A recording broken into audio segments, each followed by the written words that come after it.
وزیرستان هغه کډوال چې د کډوالۍ ژوند تېرولو وروسته بیا بیرته خپلې علاقې ته ستانه شوي دي. پولیټیکل کمپاوند دلته چې کوم ټانک شي دفتر د په هغې کښې موجود دی.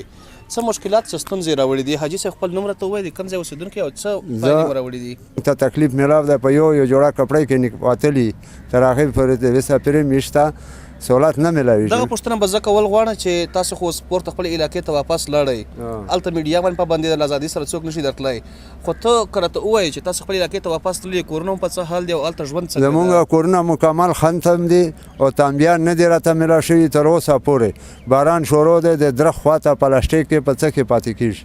د ویسه پرې میشته هېڅ سہولت نه ده میلاو شوی. داسې په فوري طور باندې کوم ضرورت دي تاسو ته؟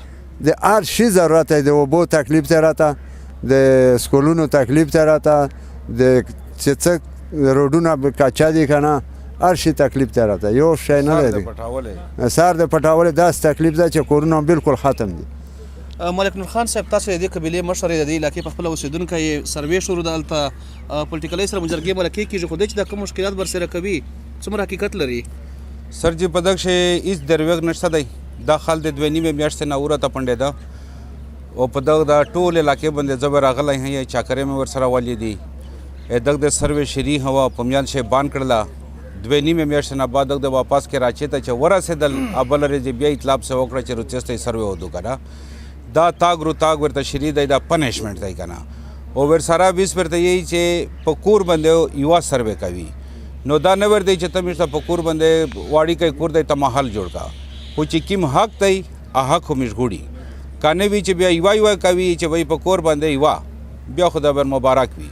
او خپل قوم ته مو اول هم ویلي وي چې زه خو یم چې دا وزیرستان به روبخشي، وروسته چې کیز ښه وخت هم تېرېږي که نه، که بد دی که ښه دی که نه. آیا پیسې نشته ورسره تاسو باندې چې کوم مصرف کېږي هغه مصرف چا ته رسېږي؟ تاسو کله پولیټیکلۍ نه دا پوښتنې کړي دي، دا خبرې مو ترې غوښتې دي؟ پولیټیکلۍ نه 100 وره کړي دي، هر وخت یې کوي. او پولیټیکلۍ د هغه ځواب دی که نه چې موږ د توس د پوره وختای او پیسې لګوي په ګراوند باندې څه شته نه. نو بالکل بې آسرې، بې یار او مددګار دا خلک دا کیس په کراچۍ کښې مزدیرا کو او چوکیداري کو. دا د څه امور دی چې دی څیرو څی کریا په کورونی پارابینه ریپیر راونی دي د میږه په ششته شته نه. ملک لیاقت مسعود زمونږ علاقه لکه براکۍ نظرخیل تنګړه مشته دا بالکل سره جوخت لګېدلي، دا سره ګاونډیان دي.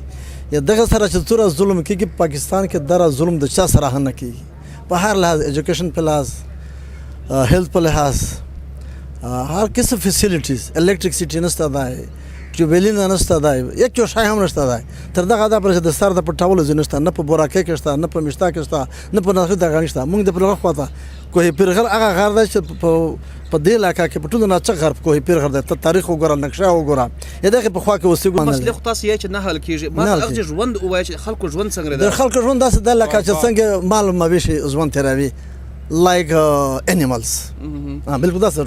د نوروي پر ضد چې کومه یو شکمنه جګړه روانه ده یا تېره شوه، هغې وروسته بیا حکومت د عملدارۍ دعوې لري. دغه وایي چې کډوال یې بېرته په ځای کړه او دغه عملدارۍ دپاره یې په نړیواله کچه په زیات شمېر سره پیسې اخیستي، خو علاقې ته بېرته ستانه شوي کډوال دغه ستونزې برسېروي چې اوس هم په علاقې کښې خپل ژوند چې دی هغه زیات په کار او ستونزمن دی. عدنان بیټنی، وایس اف امریکا، ډیوه راډیو او ټي وي ټانک.